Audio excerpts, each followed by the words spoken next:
Living a life in full is a conversation you always wanted to have with that person who gave an amazing TED Talk, or the author of one of your favorite books, or that inspirational Olympian you always wanted to know more about. It's graduate-level conversations with those making a difference in the world and in the lives of others. This show brings you new ideas and approaches so that you can live a life in full. I'm your host, Dr. Chris Stout, and I hope you enjoy this episode.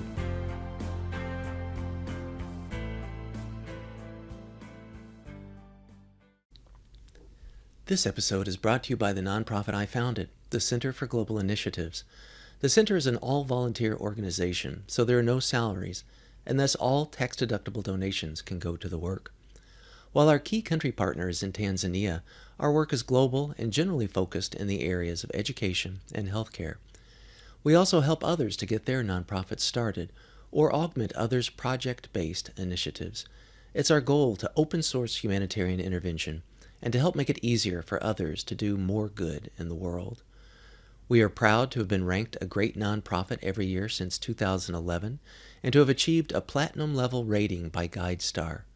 Links in this episode's show notes will take you to published articles on our outcomes, a number of helpful tools, and downloadable resources, which are all free, always. Please visit us at centerforglobalinitiatives.org and be sure to watch our video at patreon.com/Dr. Chris Stout to learn more. Thanks. Welcome to another episode of Living a Life in Full. I'm your host, Dr. Chris Stout. Scott Carney is an author, anthropologist, investigative journalist. His works blend narrative nonfiction with ethnography. He attended Kenyon College and has a master's degree in anthropology from the University of Wisconsin-Madison. Scott has worked in some of the most dangerous and unlikely corners of the world, spending extensive time in South Asia, and he also speaks Hindi. Scott was a contributing editor at Wired for 5 years, and his writing has also appeared in Mother Jones, Men's Journal, Playboy, Foreign Policy, Discover, Outside, and Fast Company. His work has been the subject of a variety of radio and television programs, including NPR and National Geographic TV. In 2010, he won the Payne Award for Ethics in Journalism for his story, Meet the Parents, which tracked an international kidnapping-to-adoption ring. He's the author of 4 books and recently published The Wedge, which will be a large part of our conversation in this episode. His other books include The Red Market, The Enlightenment Trap, and What Doesn't Kill Us, which was also a New York Times bestseller. Scott, it's great to have you on the show. Great. Thank you so much. I'm glad to be here. You know, I have to say, from doing background on you and reading your books, your journalistic work seems like you're sort of a bit of a cross between like George Plimpton and Tim Ferriss. You're quite the participant in the journalistic work you do. How did that approach come about? Well, I started as an anthropologist.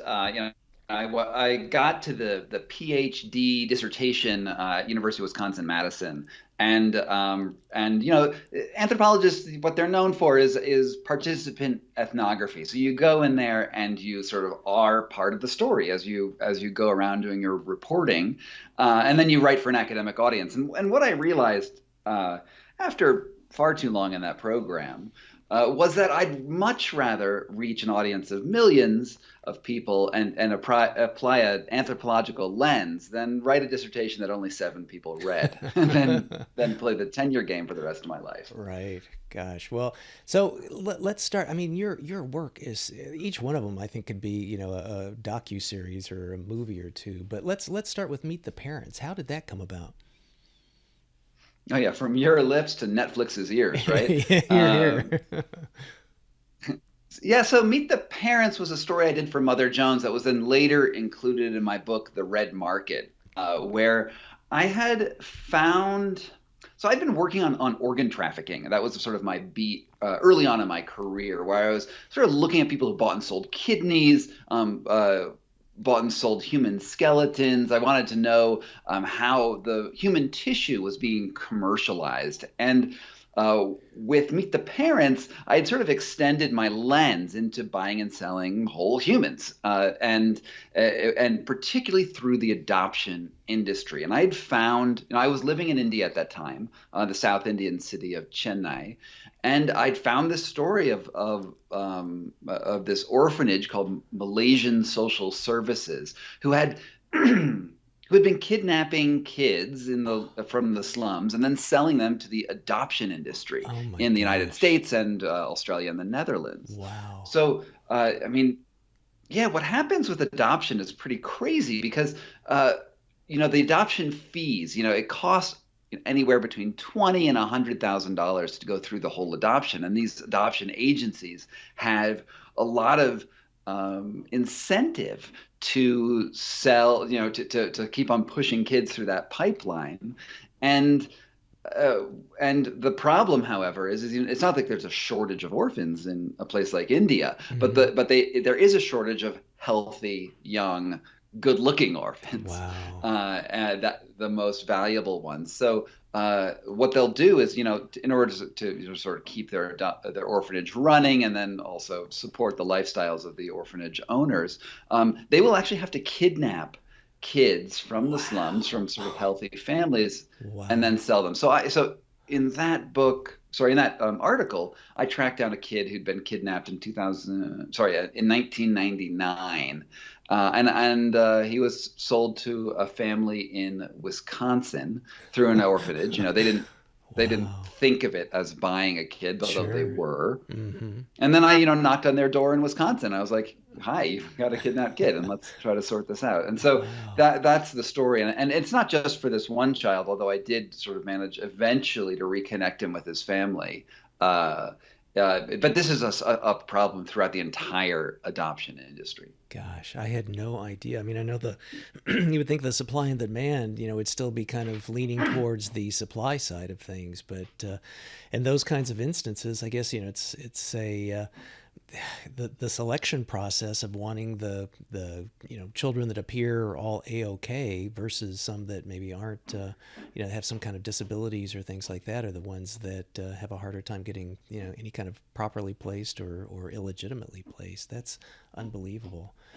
So I mean, yeah, you can think of the adoption industry as sort of like the market for bananas. If you don't move them quick, they sort of, the orphanage will make them sick, right? It will make wow, them sort of sure. developmentally disabled. Yeah, yeah. I had in the nonprofit that I run, I had worked with some folks. We were trying to get a grant from USAID on working with some what were called internats in Ukraine, and they're basically orphanages that were for individuals profoundly disabled, intellectually or psychologically or physically or combinations thereof, and no one would ever adopt them. I mean, they would just sort of like aid. They had very short lifespans, which probably isn't a big surprise Wow. from the experiences that you saw, and it's just a horrible kind of circumstance. I mean, and even the workers there, they were all. It was a legitimate kind of thing, and there were legitimate houses and buildings and places where these orphans were, and the staff that work with them. But the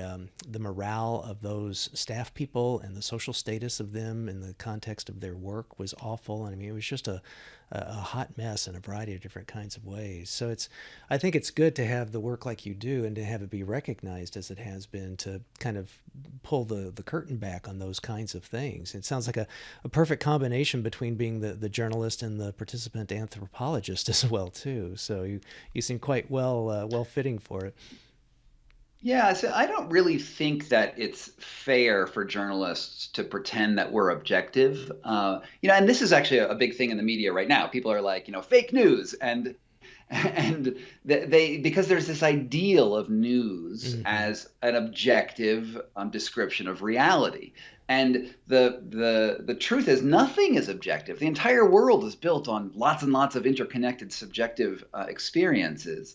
And if we don't acknowledge our position while we're talking about whatever it is we're talking about, then what you're essentially doing is pretending to be objective. And my belief and the way I write is to say, look, here's who I am. Here are my flaws.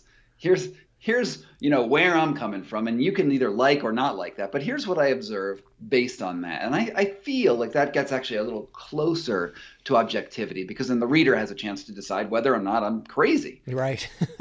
Well, that's a good point. I mean, it's sort of like full disclosure, so to speak, in the sense of informed consent.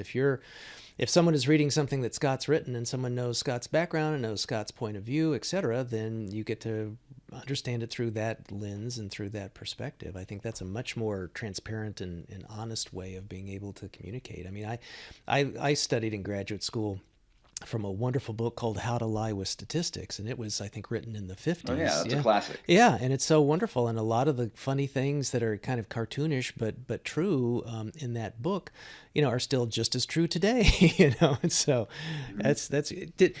does this kind of thinking, is that what informed you recently?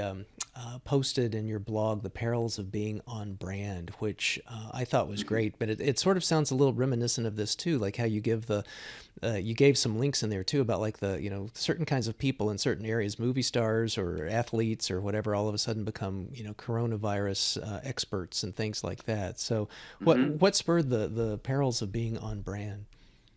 Yeah, so that article sort of came out because I've just released this new book. It's called The Wedge. It's been pretty well, but some people have written to me being like, Scott, if only you were a little more coherent on your brand and just focused on the narrow, becoming a breathwork coach and talking about ice baths and dealing with stress and the topics of that book.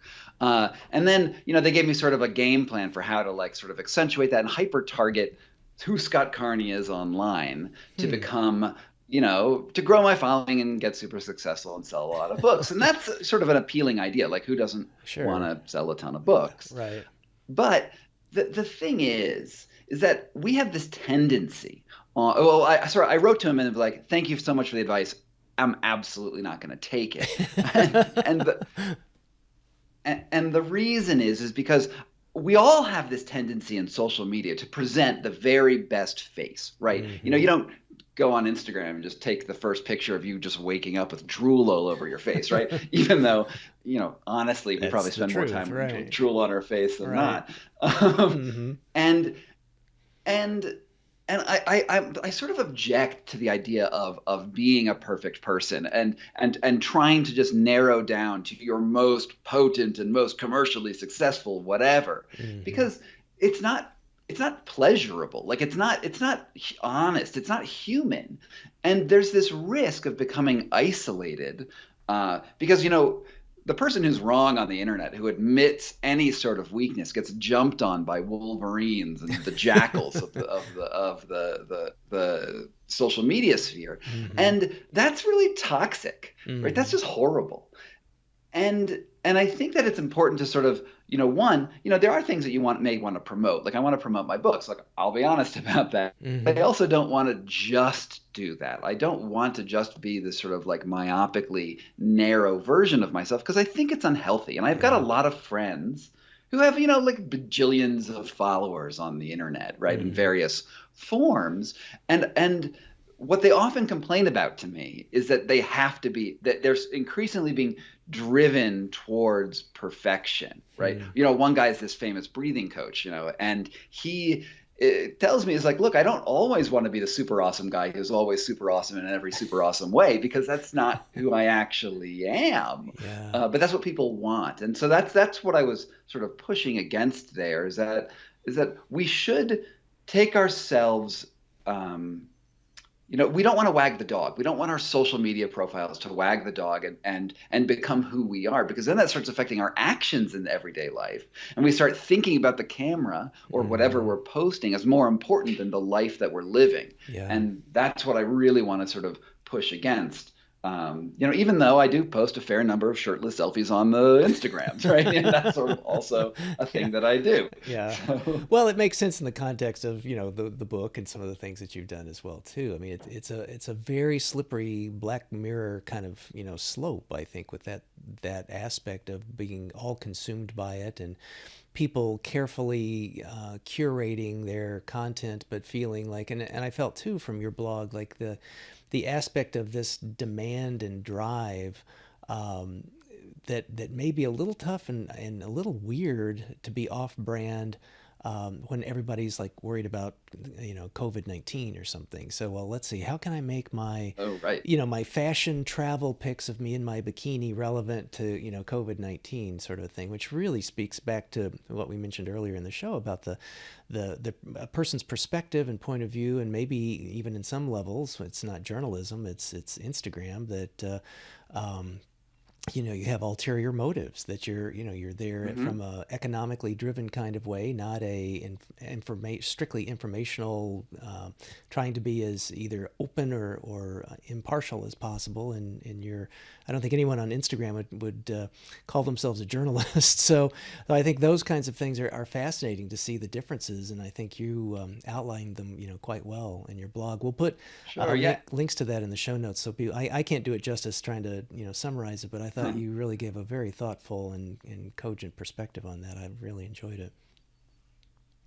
Yeah, thanks. The other thing is that there's this creep right now in COVID, right? The whole world is talking about COVID. That's what all we want to do right now is like, when is this going to end? What's the epidemiology and whatever? And there's a lot of really smart people out there weighing in. But one of the problems that we have seen is that somebody who's an expert, say, geneticist, right, at some really high prestige university, might weigh in on the epidemiology of COVID with a completely off-base idea about what should be done, and they think that their expertise sort of travels from one to the other, and that this is the Dunning-Kruger effect to some degree, right, which is the idea that you're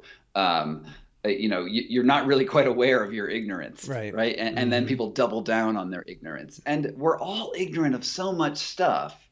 But it's a mess. So we could probably should avoid talking about COVID, because that just goes down a exactly. wormhole. Yeah. Well, it's kind of a meta aspect of the thing we're complaining about. So yeah. Well, here's a good segue then. I first came across your work in your book, What Doesn't Kill Us.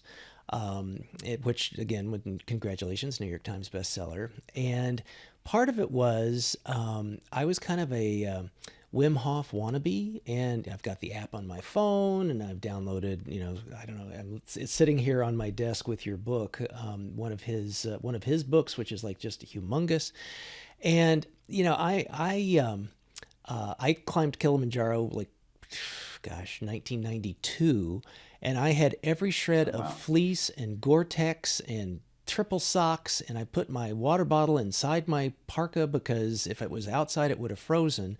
And here you are with Wim Hof in your shorts doing that. So it was just sort of like fascinating to me. So I really, enjoyed that book. Not only shorts, but bare chested. Yeah, yeah, well, yeah, give me right, yeah. You had no place to put your water bottle, so that's sort of a thing. And then again, you think for folks who, I think there's probably a lot of listeners to the show who know who Wim Hof is. I'll have you kind of do a little background on him in just a second, but to kind of see that sort of a thing. Again, my first impression is either it's baloney or it's it's an N of one. That's his X-Men superpower strength, and he can do this stuff and no one else can, versus Wim's point to say, no, this is trainable. No, we can do all these crazy kinds of things. So take us back. Maybe we'll just start and then we'll work our way to the wedge. Take us back to What Doesn't Kill Us. How did that get started? And you were a skeptic of Wim as well too. Is that the genesis of that book? Yeah, so I had written a bunch of articles and was working on a book when I first met Wim Hof. And the book was about how meditation can kill you. Like how sort of this, especially the meditation where people are trying to get superpowers. Like, there's this whole genre of people who go into like tantric yoga, tantric meditation, Tibetan Buddhism, who are trying to meditate to become like sort of superhuman. And there's in the Indic traditions, there's all sorts of descriptions of superhuman powers you can acquire if you wanted to. And I'd seen people go crazy, end up in mental institutions on this path. I'd seen several people die by committing suicide or or meditating to death by dehydration. I mean, there's been Wow. some real Jeez. tragedy in the meditation world, Hmm. and so I was documenting that, and I was particularly worried about gurus who are selling this stuff, Hmm. and so that was the trajectory of my life. I'd been sort of debunking these false gurus sort of all around the world, and then I heard about Wim Hof, who is this sort of Dutch guy, like extreme athlete. You see pictures of him. He's like basically nude on an iceberg, and he's Hmm. telling people that he can control his body temperature at will to survive extreme environments and also control his autonomic immune system, his autonomic nervous system, and his immune system with just the power of his mind, which sounded pretty close to a superpower. Yeah. Yeah. Little So I little decided little Yuri to Geller yeah, there. So exactly. And so I decided to go debunk him, and I got a commission from Playboy to go write sort of a feature article about him. And I was at the very first workshop that he ever taught. And this was actually, wow. I mean, in some ways, this was very lucky because he was just sort of rising on the scene. He was more or less a nobody at that point. I mean, there were a couple articles about him being like sort of a clown Hmm. in various ways. He was somewhat known in Holland. But then, I came there and he was just building this organization he calls Inner Fire, which is the sort of the business that operates underneath him. And I get off the plane, and Wim is not an impressive person when you first meet him. He's got a big bulbous red nose. He has a history of alcoholism. He's, emotionally all over the Uh-huh. place, and he talks nonsense. If you actually get him on the phone somewhere, it's just nonsense, like spurts out of his mouth. And I figured this was going to be a pretty easy job. Because But so then I fly out to Poland where he has his training center, and it's like this dilapidated building. And one of the first things I see after I get out of the car and stow my bags, and there's only three other people on this program with me, and I Uh-huh. look out the window. And there's this dude throwing ice on his body, and there's steam coming off his body. And it's like, this is the winter in Poland. It's the winter that stopped the Nazi army. And I'm like, wow, this is crazy. Uh, and the long and short of it, sorry, the short of it, not the long, the short of it is that I tried his method, and lo and behold, it worked. He's got this breathing technique he does, which is like hyperventilating and then exhaling and then holding your breath and then repeating that cycle over and over again until you can hold your breath for like ridiculously long periods of time. Mm-hmm. I think at his first workshop, I was holding my breath for between 3 and 4 minutes pretty easily. Uh-huh. And then I was like sitting in ice water and controlling my shiver response in the ice Wow. water and eventually sitting in snowbanks and melting the snow around me. And I was like, oh my God, this is crazy. Oh, I ended up at the very end. I climbed up a mountain in Poland in my skivvies. It was about, what was it, about 2 degrees Fahrenheit. And I think I was on the mountain for 8 hours, as I Wow. recall. But it's all in my book, What Doesn't Kill Us, which sort of came out of this. Hmm. And so this whole experience leads me to this one very important question: was Wim Hof like some sort of angel, right? Did he have some sort of like prana from heaven that was giving you a superpower that was like supernatural in some way? Hmm. Or is there another explanation for why you're able to do this stuff? And so that's the initial question that sort of set me down as a 9-year path Mm. to now, Wow. trying to understand, what is actually going on in the body. And lo and behold, I have a rational explanation. This is not a superpower. This is just an evolutionary power that we all have. And the actual truth is, while these things look really intense to most humans in the modern world, if you think back to where we came from, Homo sapiens is about 300,000 years old, depending on, it's between 2 and 300,000 years old. And in that time, we were dealing with all sorts of environmental changes, all sorts of threats all the time, things that would make a modern person completely freaked out. Mm. Even on the plains of Africa, you're going up into the 90s and hundreds and or in the day, and then down to the 50s and 40s at night. So you needed a body that could deal with those changes. Hmm. And by going through those changes, they became resilient to a whole bunch of conditions. Fast forward to the modern era. We live at 72 degrees basically all year round, winter or summer. and we live in such a static environment that we are not giving our bodies the variations they need to actually thrive. So what looks like superpowers is actually just a human power that we can all, I mean, pretty easily reinstate. Gotcha.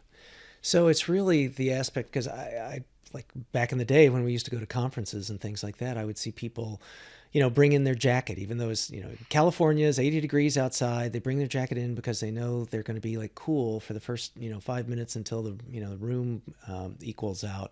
And it's just sort of like there's this, it seems like this concern about being so minorly uncomfortable in such, picayune kinds of ways. So I totally get it, where these kinds of things really sort of have gotten wrung out of, modern people in industrialized countries. So is that concept and that perspective then is that what you call the wedge, and that's the focus of your newest book? You know, Yeah, in a way. So what we are doing in the Wim Hof method, in both the breathing method and the ice method, right, is you're trying to resist your natural sort of automatic bodily responses to an external stimulus. So actually it's also an internal stimulus. So in the case of ice water, you jump into ice water and your sensation is you want to clench up, right? You want to fight that stimulus that's coming in from the outside. And that's an innate reaction. You're just like, let's go do it.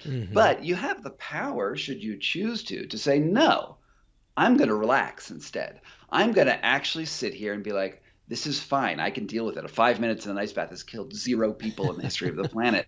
It's not a fight or flight situation. This is a rest and digest situation. And that moment where you're creating space between sort of the stimulus and response, that is what I'm calling the wedge. It's where you have a little bit of mental control over an innate reaction. And there's several ways you can work with the wedge. And I have discussions about like inserting a wedge and also removing a wedge, depending on what it is we're doing. In his breathing method, you basically hyperventilate, which is a sympathetic response, right? So this is your adrenaline, your fight or flight responses, your cortisol, all that stuff, while you're hyperventilating. It looks a little like a panic attack, actually. So your body's probably signaling panic. And so what you're doing in that moment is you're trying to resist the sensations of panic and just be like, no, we're here. We're just breathing really hard. And then you exhale and you hold your breath. And that initially, at least, is a very parasympathetic response. And parasympathetic nerves are the rest and digest, the ghrelin, the other sort of resting low hormones that are pumping through your body. And at first, it's very, very relaxing. And then after probably 30 seconds to a minute and a half, depending on where you are, it'll start getting very, very urgent as you sort of as CO2 builds up in your lungs, you get sort of have the sensations of anxiety, and you have this desire to gasp, and then you're actually sort of transferring back over into a sympathetic state, and now you're trying to resist your sensations to gasp, and then you find that you can sort of modulate those responses and hold your breath for a really long time, and by doing these two things. It's not just to become a better breath holder or become a better ice bather. Who cares about that stuff? What it does is makes you more resilient to both internal and external stimuli, right? It gives you the ability to sort of like toggle your own internal state in response to something that may be a little uncontrollable. So it would make you more resilient emotionally. It would, you won't freak out in the DMV as much, or do an angry tweet, or whatever else. You're in a discussion with your spouse where something is toggling you to make you a little angry. You might be able to sort of insert that space, because all of those other contexts also give rise to sort of bodily responses, right? There's sensations that go with that. And then you learn how to modulate and control those sensations to some degree. That's great. So it's a recognition, like literally recognizing that, whatever the potential fight or flight circumstance, the stimuli is, but then also it seems like a reframe where people might have lost this evolutionarily to say, I have control over this. I can identify this, through your book. This is what Scott's talking about. I can now create this space where historically maybe I wouldn't have, and I would have, popped somebody in the nose, or would have freaked out, or would have had a for real panic attack. And I've experimented. I did a polar plunge last year, and kind of in preparation for it, I would do the ice shower kinds of things, which is about the biggest baby step, kind of way to go about doing that. And I have found, now it's become part of my routine. Every time I take a shower, I finish off with that, and it's like it does feel cold, but it also then and I maybe breathe a little bit differently at the start, but honestly, and maybe it's just, again, practice and time, that, it feels very comfortable. It feels, I don't know, kind of cleansing. I mean, I think I've kind of psychologically reframed it as, this is not a bad thing. This is a good thing. This is how Right. Chris's showers end. And my breathing is perfectly normal. And I probably, I haven't really gotten too quant about it, but, I'm sure I'm staying in there much longer than I did, 4 months ago. So, I like that. How do you, just a quick little thing, we'll shift off of Wim, but how is it, part of this is the breath control, and I know the exercising and all that, breathing exercises before that. But how does that work when someone's like diving under? Doesn't he hold like a world record for like swimming underneath a sheet of ice kind of a thing? So he's certainly, holding his breath. Is it just that there's enough oxygenation and stuff that the shivers don't happen, and he doesn't have to breathe at all while he's pulling a stunt like that? So I do need to point out that Wim does hold a record for swimming under Arctic ice with, using his method and sort of doing that. However, it should never, ever be done the way he did it, because he almost died. He almost killed himself. Geez. It's very, very dangerous to mix the Wim Hof breathing in any sort of water, because the way he works is you blow off all your CO2, and then he would have taken, in that instance, a very large breath of air and then dove. And you find if you do this on land, you can hold your breath a really long time, because usually the Wim Hof method is an exhale breath hold.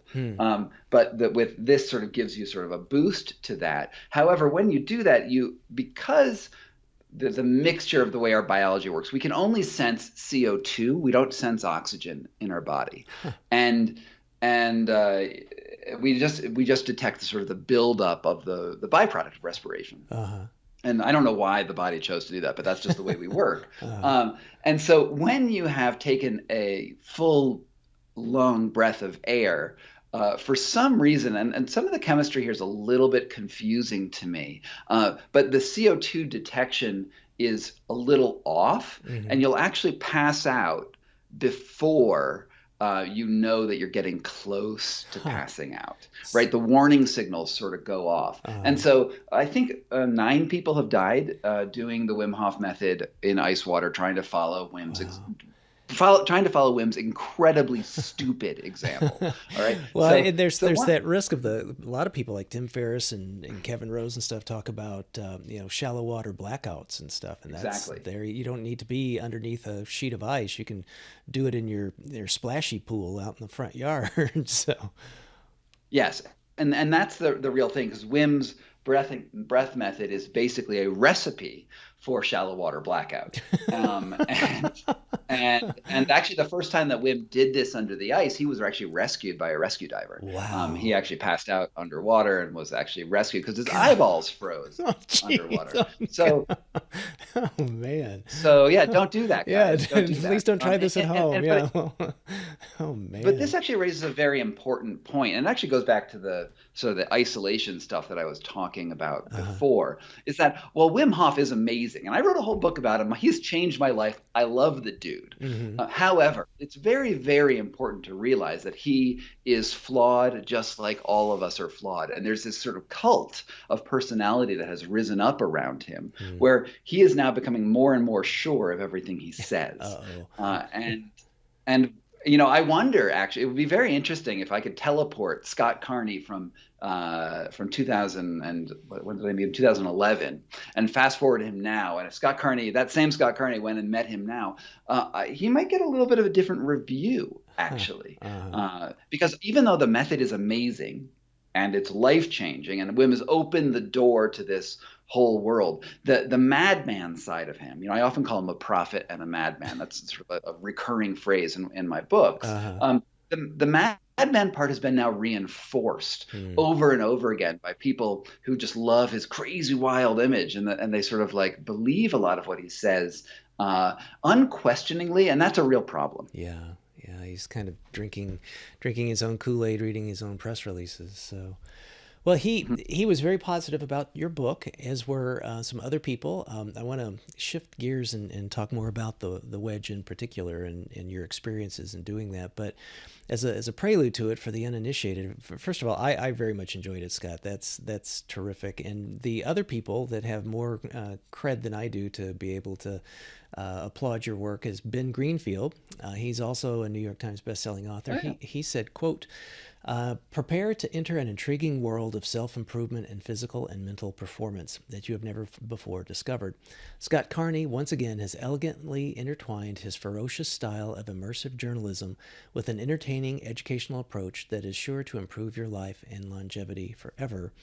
And you also, you'll have to tell me off mic about this, but you got Dave Bulletproof Asprey and Amelia Queen of Pain Boone to do your forwards too. So that's pretty impressive. I won't have any spoilers with what they've said in the forwards, but I just thought that was really pretty cool. So you've talked about the aspect of human evolution and migration and people being able to, historically, our ancestors manage what we would see today as being very uncomfortable or inhospitable kinds of environments. But you also then talk in the book about the concept of having this power of choice, like being equally as significant with regard to evolution and endurance. So let's maybe start with that, with that and the Wedge, and how you went about. I kind of want to deconstruct some of your, like, chapter by chapter, because I like how you built your book. But tell us a little about how the Wedge actually started.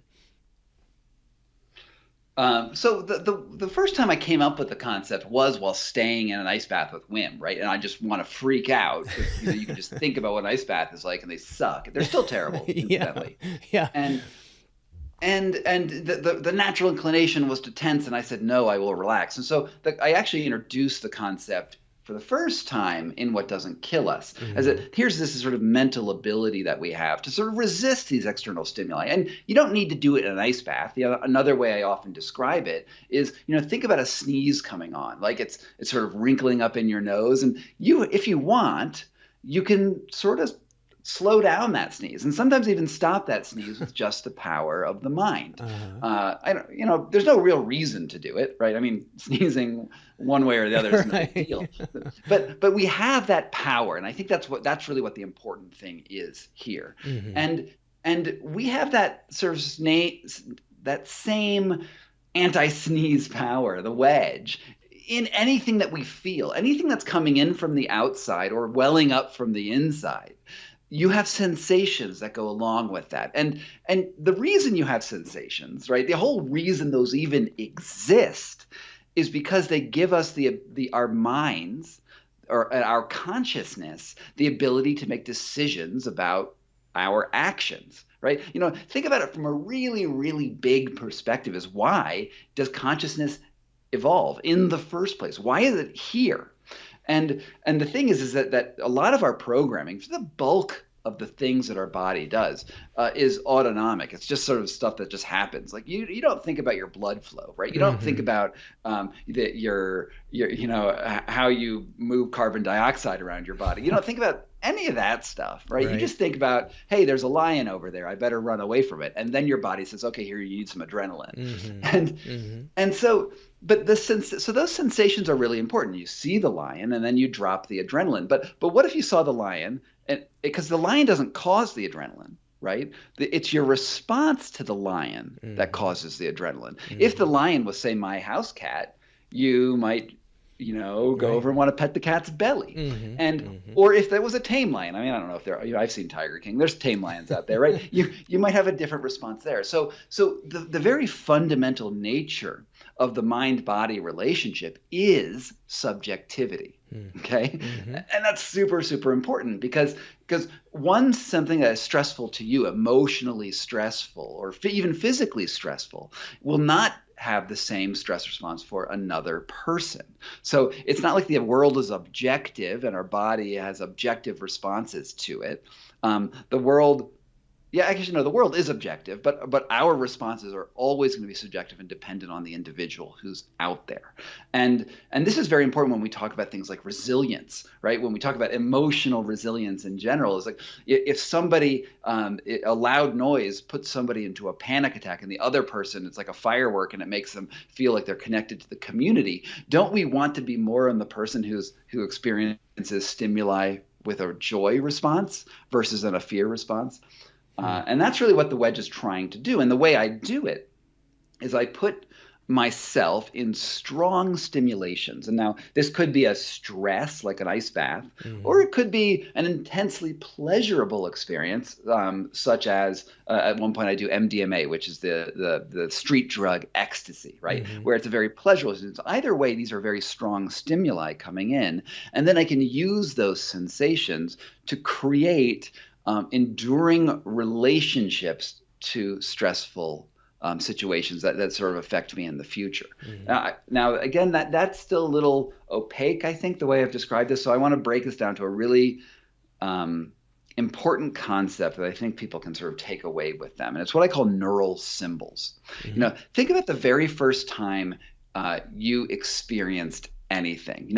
When you're born into the world, right? Consciousness, for the most part, hangs out in the brain, right? That's where most of our processing power happens. And the brain is sitting in a saltwater tank, spinal fluid in your skull. And so for it to understand what's going on in the world, it doesn't get signals directly from the world. It comes through your nerves, right? It comes through the eyes, which then transfer to the optic nerve, or the sensations on your skin, right? It's essentially disconnected from the world and has to make sense of everything. And that disconnect, let's look at how that happens, right? Because when you're born, you don't have anything. You have no real, you have some instincts, but not a ton of them, but some. And so let's say this is the first time you've ever experienced cold, right? You've ever experienced an ice bath. Now, this is a hypothetical, because that actually can't happen. You will have experienced cold right at birth. But let's say this is your very first ice bath. You jump in there. You get into the water, and immediately your peripheral nerves detect ice bath and rocket this signal up through your peripheral nerves into the spinal cord, up into the very, very bottom of the brain, the brain stem, the limbic system, where. And I like to think, I use this metaphor of the limbic system as I think of it as a library, right? So this signal comes into the library, and there's a librarian in the library, and she looks at this signal and she sees that it's really loud. And she knows it's ice water, right? Because there's other sensations going on. So this is a specific stimulus, but she has no idea what it is because she's never felt ice water before. So what she does, and she has like a library of other sensations she's felt, right? And there's no ice water on those shelves. So she kicks it over to the paralimbic system, which is like a centimeter away. And the paralimbic system is essentially the emotional center of your brain. And there's a bookbinder, and he says, "Okay, thanks, librarian, you gave me something." And what this is, he links it to your current emotional state. And that's super important, right? And he kicks it back down to the librarian, and your current emotional state in ice water is abject terror and horror, especially if you're not prepared for it. And the reason for that probably actually goes back to an earlier neural symbol when you were first born, because you're going from hot to cold there. So anyway, abject terror and horror kicks it back down to the lady who runs the library, and she says, "Cool, ice baths are terrible," and she files away under this terrible symbol. Now, that's the basic way that we form sensations and symbols. And here's the really important part of this process. This is the key thing, is that the very next time you experience the ice water, you go in, the signal rockets through your peripheral nerves, through your spinal column, goes up to the librarian, and she says, "Oh, look, ice water, I have this book." And then she tells the brain to go rely on that older book, which means that no matter what your sensation you're feeling, you're always living in your emotional past.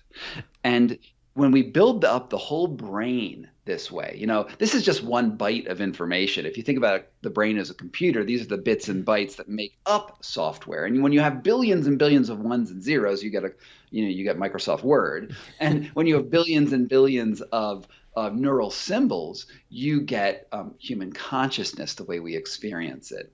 So what we're doing in the Wedge is trying to change that process of the emotional associations we have with external stimuli. And we can do that in a number of different ways. And the easiest one to think about is like the old classic power of positive thinking, right? If you're going to jump in the ice bath, you can be like, no, that sensation is the sensation of joy. So you basically force your brain to say, no, there's a different emotional symbol. And there's this confusion between what the librarian pulls off and what the paralimbic system is saying, so that they actually create a new neural symbol. And now there's more books on that shelf.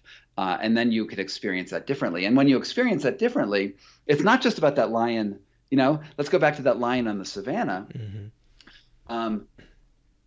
You could release adrenaline and cortisol when you see it to get your energy boost. But let's say that lion was a tabby cat and was a friendly lion. You could instead have a different response, which means when you emotionally say, no, that lion's okay, and hopefully the lion is okay, right? The danger should not be there. You will then actually transform the way your body responds, because those emotions, those sensations, those cognition things actually alter physiological processes that you didn't know you had control over. And now you can have some control over your stress responses in general in your body. That's very interesting. It makes me think as a psychologist around dealing with people with, triggering events. Sometimes with addictions, there's certain kinds of circumstances or whatever that, have been paired with abuse. Also post-traumatic stress, triggering events that might be around, stimulating anxiety, simple things like, fear of flying, to something that's, much more deeply rooted in someone's past. That is fascinating. I mean, there's also, I think, from the neuroscience side of things, a growing perspective also on neuroplasticity. And I'm thinking about that 1 centimeter difference that you were talking about, in the library, that those kinds of things, I wonder if there could almost be different neuronal pathways developed over time through repetition and practice of, the rejiggering of the fight or flight response or the fear response or the adrenaline to other kinds of circumstances. Because, I mean, if you think about it too, there's got to be a difference with someone that's a fighter pilot versus someone that's afraid to fly. They're both Homo sapiens. They both, have probably a lot more in common than difference, but how they manage things and what their interpretation of something is something exhilarating, something exciting, can't wait to hop in the plane, and the other is terrifying. They'd rather go have a root canal, and there's nothing worse that could happen. So I know you talk a lot about in the beginning about neuroscience in the context of Stanford and their kind of virtual Shark Tank. Was that some of the things that helped inform your thinking about this space in the Wedge? Of course, yeah. So I start off meeting Andrew Huberman at the Stanford Neuroscience Lab, where he dumps you into tanks of a virtual tank, a VR simulator of great white sharks. Wow. And for people who are especially sensitive to great white sharks, they have anxiety disorders that are sort of already established. This can actually trigger sort of panic attacks, or at least intense feelings of anxiety. Right. For me, what I did, I was like, oh, cool, sharks. But, for other people, it's a great stimulus to put them in and then sort of control, because it's a safe setting, right? You put on your VR goggles and it's not a real shark, right? But it's triggering something innate in them. So you're trying to pair the safeness with the danger in order to eventually get that danger response to go away.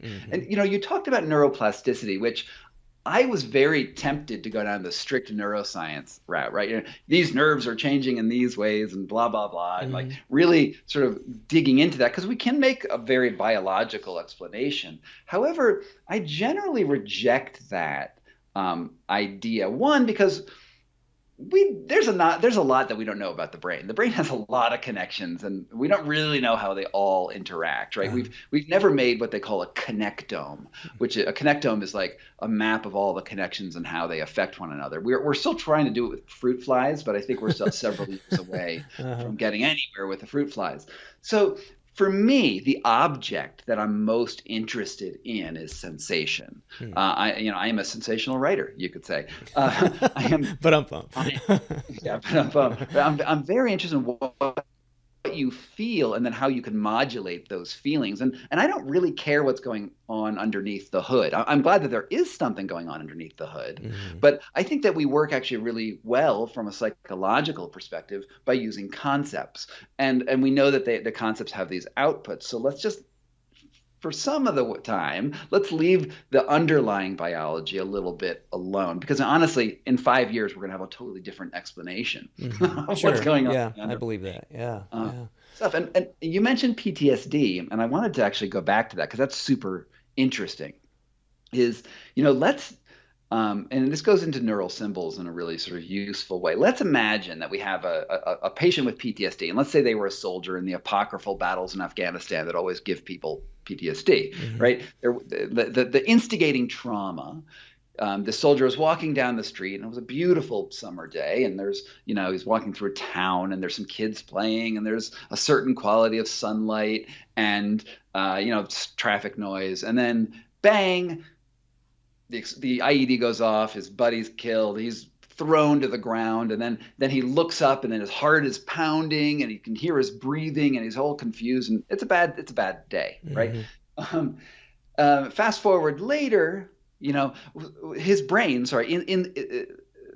in the present moment, his brain is connecting all of those sensations that he was feeling, because we're always wiring neural symbols. It's a constant process.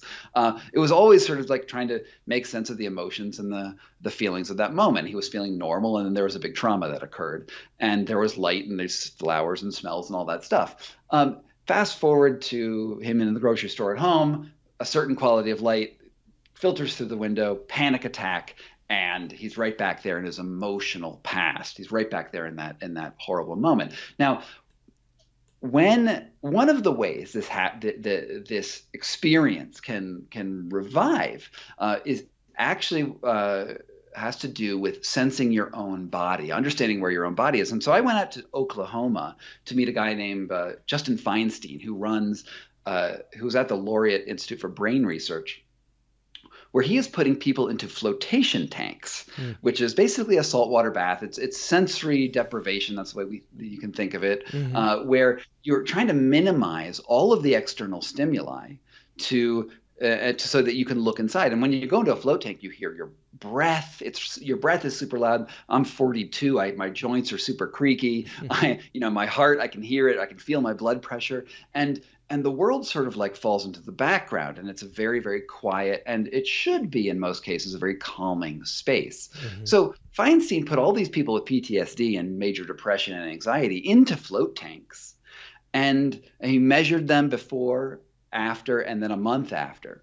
And he found that these people had wired in their traumatic events frequently things like their breathing, their heartbeats, and this is the first time. The last time they'd heard their heartbeat was when they were blown by the roadside bomb, and so their heartbeat was actually giving them anxiety. Wow. So what the float tank does is give them a new library book.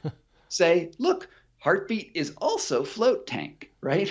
And these people reported 100% of his 34 patients had significant improvements on their anxiety scores from before to after to a month after, and even better than SSRIs. Wow. So this is super amazing, right? Yeah. We can just play with your sensations, and you put more and more. You can't ever get rid of the trauma. That doesn't, not that I'm aware of. Maybe of some techniques to get rid of the trauma in your brain. It's not, but what you can do is load up that shelf with more and more books so that the things that trigger the trauma fall into the background. That is fascinating.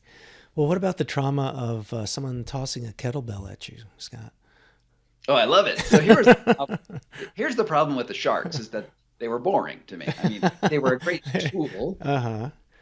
They were a great tool to understand how my brain wires fear. But what I wanted was to feel fear and then control my fear response and then become a better person. That was like the wedge concept there. But the stimulus wasn't strong enough. So I was leaving Huberman's lab and I got a text message from my friend Tony. And Tony said, I'll just more or less read it back to you. It was like, Scott, you got to go meet my friend Michael. He'll throw a kettlebell at you and put you into an instantaneous flow state, which I thought was like the douchiest text message I'd ever had. Now it's sort of way up there. Or instantaneous unconsciousness, maybe. So Yeah. So I heard this and I was like, that's weird. But I have this sort of policy when I'm reporting is I generally say yes to everything if I possibly can.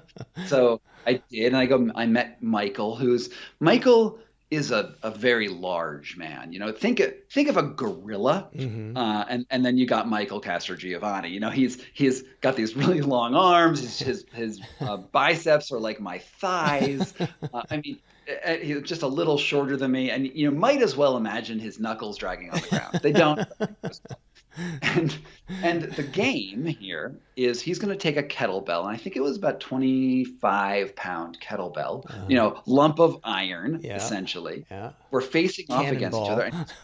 Cannonball, right. Yeah. And what happens, what is when two men face off against each other, and one of them, who's bigger than the other person, is about to throw a cannonball at the other one, the natural reaction is to have your butt pucker into the point where you crush a piece of coal into a diamond, right? That it's scary, right? It's a really scary thing, and I know he's going to throw it at me. He's not like making aggressive movements at me, but this is what we're doing, and so there's this ritual where it starts, and I think this it's important to discuss, which is so a kettlebell swing. You swing between your legs, and you bring it up to about halfway through your chest, and you just swing like that back and forth. But this game is there's 3 swings, and on the third swing he's going to throw it. And at first we're looking in each other's eyes. We're sort of understanding that what could be a very aggressive situation. I now know exactly where he is in space, and I can sort of see what he's looking at, and therefore something about what he's thinking about.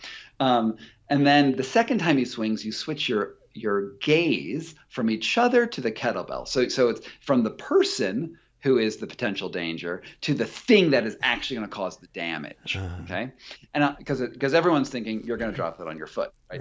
That's the threat. Yeah. And the third time he lets it go, it flips through the air. My butt is super puckered, and my hands grasp the kettlebell because he throws it really well, and I throw it back to him, and all of a sudden it goes from a threat situation into dancing with another man. Wow. And that transition is amazing. It takes a threat and transforms it immediately into a joy. Wow. And because our attention, our focus has gone from each other and onto the thing between us that's dangerous, your attention sort of has to lock onto it. If it doesn't, you're an idiot because it can hurt you. Right. And it forces your movements to coordinate. By proxy, which is essentially what a flow state is. Is like we're both acting in relation to each other by not thinking about each other, but by looking at the situation that we're in. And this experience becomes about bonding. It becomes about trust. It becomes about all of these feel-good emotions because and it could not happen without a real threat, right? A virtual shark will not cut it. You need a thing that can flatten you, yet something that is controllable enough. It's sort of difficult because with the wedge, you jump in ice water, but you don't stay in ice water for 3 hours where you'll die, right? You stay in ice water until it's not dangerous, and you need to be careful with the kettlebell, but the movements are not actually that hard. I think most people can handle them, even though everyone is probably thinking, this guy's crazy, I'm not going to do that. Wow. And it's called, has he coined the term like kettlebell partner passing? Is that what it's known as? That's That's Okay. his term. Yeah. And you talk about in the tail end of your book, you've got a number of exercises, which I think are really, that's cool. And it's nice that you kind of catalog them there. But there's also like just even a juggling of a, like, well, just if you're by yourself to be able to learn how to do that as well. And that sounds, it's sort of like the, if you can't talk somebody into say, hey, I got this idea of being able to do that as well. I mean, I'm a big kettlebell fan, and, I Oh, just, good. the rhythmic aspect of it, and, certain exercises and things of like where I pass from one myself, just not juggling, but just one hand to the other. There's such a rhythmic, flow, and it's sort of like I find myself, I do counts obviously to keep track, but it's like all of a sudden I'm at, at the end of my count, it's like, wow, what happened? And I think that's similar to the, Csikszentmihalyi flow state, kind of thing that I don't experience in a whole lot of other exercises and things. It must be something with the focus, the rhythm, the concentration And aspect. some element of stakes, right? You Yeah, right. need, I Yeah. think stakes are important for flow, whether or not it's actual danger, but it needs to be something where you're pushing against. And that's really Hmm. what the wedge is all about. We need to find the things to push against that we can control ourselves in. I often say that the measure of who we are as people is not who we are when we're comfortable on the couch, right? But it's who we are when we're under stress. It's what Right. it, and stress is essentially about expanding who you are. It's expanding experiences. And the Hmm. problem with the modern world is we tend to stay safe. We tend towards numbness Yeah. and not expansion. Yeah. And there's certainly a place for being quiet, right? That's Hmm. important, right? Hmm. But we also need the contrast, and the contrast between high and low Yeah. is really where we start to grow and gain resilience. Because Hmm. if you think about the person who's just on the couch, the more isolated you are, the more that external stress sounds louder and louder and louder to Yeah. you. Yeah. To the point where someone's an agoraphobic and they're looking outside and they're like, "Oh my God, I would never go on a jog. A jog is the worst thing in the world. I would die if I was on a jog." And Right. and and so I see comfort actually as a non thing. Like it doesn't really exist. There's only your boundaries. And are you going to Hmm. push your boundaries so that you're comfortable in a larger range, or are you going to let that range steadily decrease Right. until we're in a point where you're not comfortable anywhere? That's a good point. I think, there's probably, friends that you and I have that, we kind of say that, this teeny weeny little thing would just set them off, and it's sort of like perhaps to you and I, if we're similar, it's a triviality. It's like a no big deal. It's just, you kind of go along with it. And it's a hiccup in the road, not a wall. So I think it's that aspect of it, of people that have such low tolerances to stress. But the fact that, like what you talk about is that there's a variety of different kinds of ways to, sometimes with a challenge and with, with stakes in the game, like kettlebell tossing, to be able to do that. So your book, you go through, I like your format. I had Alex Hutchinson on the show a while back and on his book Endurance, and both of you use a similar kind of format for your chapter layouts, where they're very focal on a topic at hand, like sensory deprivation tanks or placebo paradox, etc. But Mhm. then there's the wedge that's sort of like this uniting thread and concept that draws the whole book together in a very nice, cohesive way.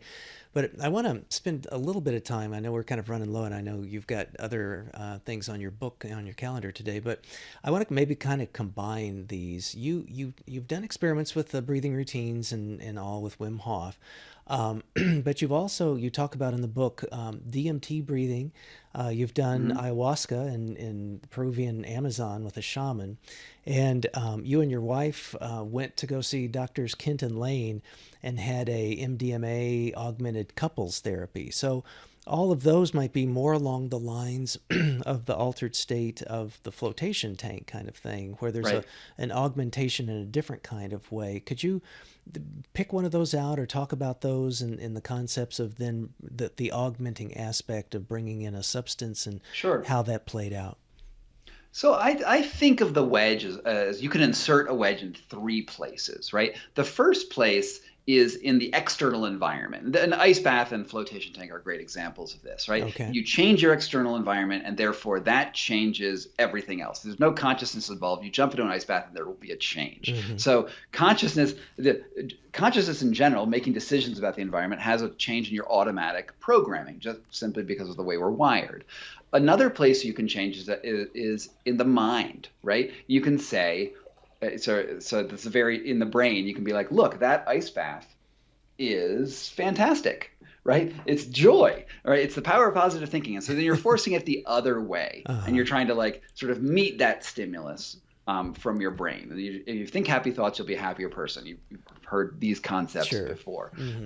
There's some limitations to those concepts, but nonetheless, we understand how roughly that works. Now, the third place, which is so interesting, is in between the external world coming in and your brain, which is your chemical environment in your body, particularly your nerves. And so in the book, I look at two. One is ecstasy, MDMA, and the other is ayahuasca. And I think I'm going to look at MDMA because the ayahuasca experience there is a chemical involved. It's a hallucinogen that they call it an entheogen, makes you think divine thoughts. It's pretty intense. But the other thing that's going on there is like intense isolation. You're in darkness. There's sound. There's music. It's sort of like there's like 20 wedges all working at once. And so let's look at MDMA instead. And in this, what I did is I took two doctors. I call them Doctors Kent and Doctors Lane, who are couples therapists, if somewhere in America. And they came over to my house, and we had sort of a pre-discussion, and then they met us, and they wanted to see. They had never actually seen people on MDMA before, but they'd seen hundreds of couples and all sorts of different issues. And my wife and I, and honestly, my wife is the hero of this book. I mean, you may have not gotten this at this point, but yeah, she keeps coming up in each chapter in the saunas and all this stuff. I'm going, holy moly! So bless her heart. She's a girl. And it's great to see how we actually respond to the same stimulus, whatever it is we're doing, in slightly different ways. We both got a lot out of it, but what we got out of it was different in some cases, and that's super important to remember. And so what MDMA does, the short of it is essentially makes it almost chemically impossible to have a negative reaction. There are some outlying cases, of course, but in general, everything feels awesome. This is why people at nightclubs are just like touch each other the whole time, because like that feels amazing, right? But in a therapeutic setting, what this does is if you have this intention to let's work on our relationship, let's talk about difficult things in the relationship, you can actually talk about just about anything. And because you're releasing the love chemicals, oxytocin and several others, you just react innately in the most positive possible way. So for instance, I could say to my wife, I hate your mother, right? Which would usually get a rise out of somebody, because they're going to respond, no, I hate your mother. And then you're going to have an unproductive discussion. But on ecstasy, on MDMA, you have this innate reaction to be like, oh, I'm so sorry to hear that, or I understand, tell me about this. And then it's sort of like automatically, because you're so open and empathetic, you just immediately talk about the roots of those questions. And at the end of the session, it was 3-hour session, I think. The doctors were like, it was like watching 6 to 8 months of therapy happen in 3 hours, just because you weren't reactive. And it is a drug, right? But that doesn't mean the experience isn't real, because remember, we're wiring these neural symbols all the time. And when she or I hear something negative, and then I have this positive association with it, that carries forward afterwards. It's not like your brain is like, well, that was on drugs, that didn't count. That's not the way our brains work.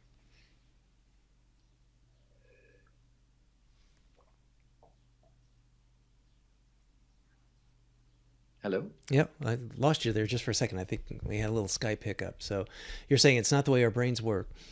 Oh, yeah. I mean, that's not the way our brains work. And I would say at the end of it, my wife and I relationship is already pretty good. It wasn't like a sea change, but I'd say it probably made us like 10% more functional Wow. in the months afterwards. So Uh-huh. it's a really useful tool in a therapeutic setting, and it's not just something that should be written off, because people do misuse these drugs Mm. in sort of party settings. Right, right. Well, and there's a whole, growing body of literature. I think Tim Ferriss talks about it a lot. I think he's funded a lot of it at Johns Hopkins. There's, specific Mhm.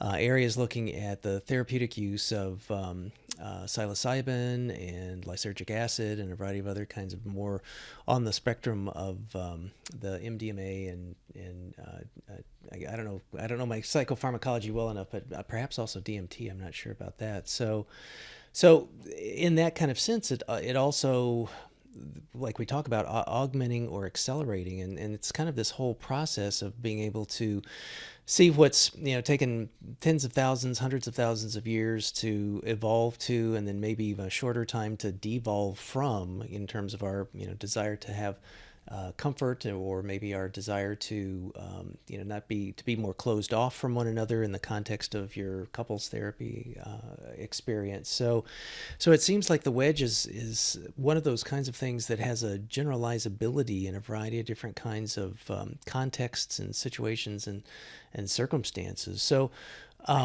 like, how would you recommend for someone to start if they're interested in doing their own personal exploration? Do they go buy a set of kettlebells? Do they get an airline ticket once they can fly and go to Peru, or what?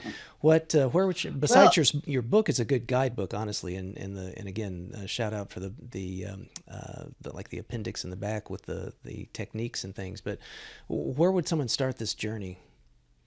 Well, I would say the first place is to do things that you're already doing, right? I mean, if you're a big jogger or a big yogi or whatever it is that you do, I think that's a good place to begin, because but we want to add like an emotional component to it, right? Mm-hmm. We want to, because it's not just the sensation that comes in, it's the emotion that meets it. And you already have these established emotions with something that you do. And I would try to accentuate that. Go in there with a more positive attitude, for Okay. instance. Uh-huh. And that's an easy way to do it. And another thing you can do is, and I don't want to think of my book as like the 10 super awesome techniques to make you Right. super awesome. That's Yeah. not the goal. Yeah. The goal is to show you that this exists in anything, and you want stakes. Like, no matter Mm-hmm. what you're doing, you need something to press against. So you shouldn't just be in your routine. You should do things that make you scared a Mm-hmm. little bit, make Mm-hmm. you, one super easy thing to do is, if you're a jogger,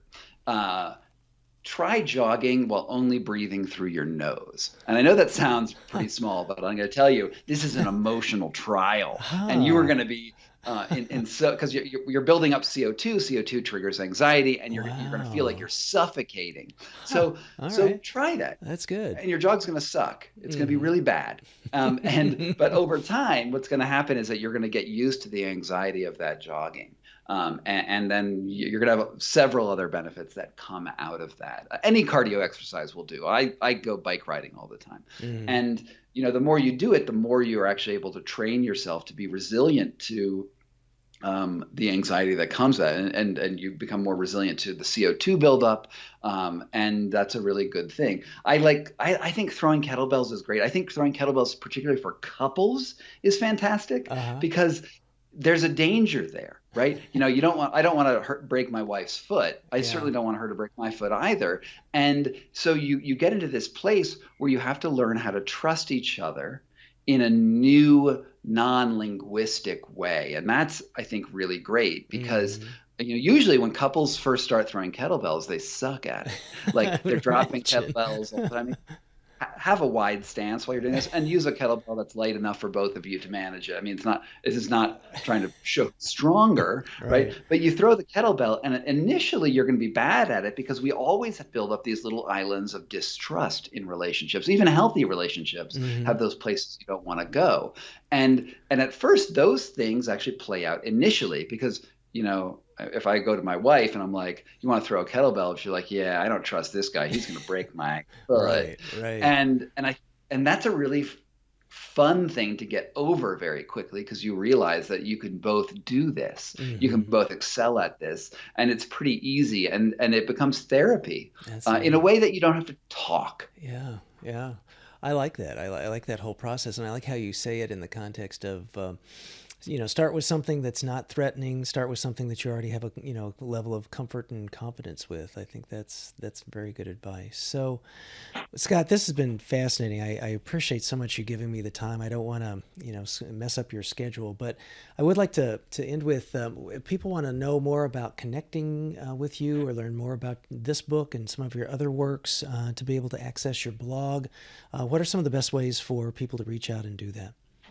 So the home for all of that stuff is scottcarney.com, SCOTTCARNEY.com. And, you can get like a sample chapter of the Wedge on there. I have an email list with occasionally smart things, sometimes dumb things on it. And there's also the Instagrams and the Twitters and the whole universe of stuff. All right. And the books are available wherever you buy books. Well, and I will put all that in the show notes for folks that may not be able to jot all that down. And I also have to give a shout out. Your book trailer, the video, is amazing. So that I think it really also speaks well. If anybody's on the fence about grabbing a copy of your book, it really, I think, does it justice. And that's a very hard thing to do, to be able to kind of bring a book alive. And I think it does a great job. Well, so, post that on your LinkedIn page. Lots of people follow you there. We will do that. So Scott, again, it's great to be in touch like this. Looking forward to what comes next, and got to go polish up my kettlebells and have a conversation with my wife. So thanks nice. For everything. Thanks for being on the show. I appreciate it, my friend. Absolutely. Thank you so much for having me.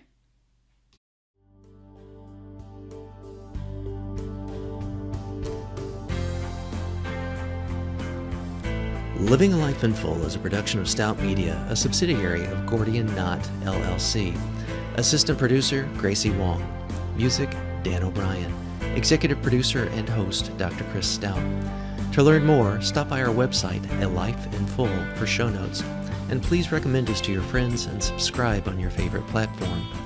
And as for the obligatory disclaimer, this podcast is for general information uses only and does not constitute the practice of psychology, medicine, nutrition, or other professional healthcare services, including the giving of medical or psychological advice. No doctor-patient relationship is formed. Lastly, and perhaps most importantly, I take conflicts of interest seriously. For all of my disclosures as well as show notes, please see livingalifeinfull.org/podcast and my LinkedIn profile. Thanks, and until next time.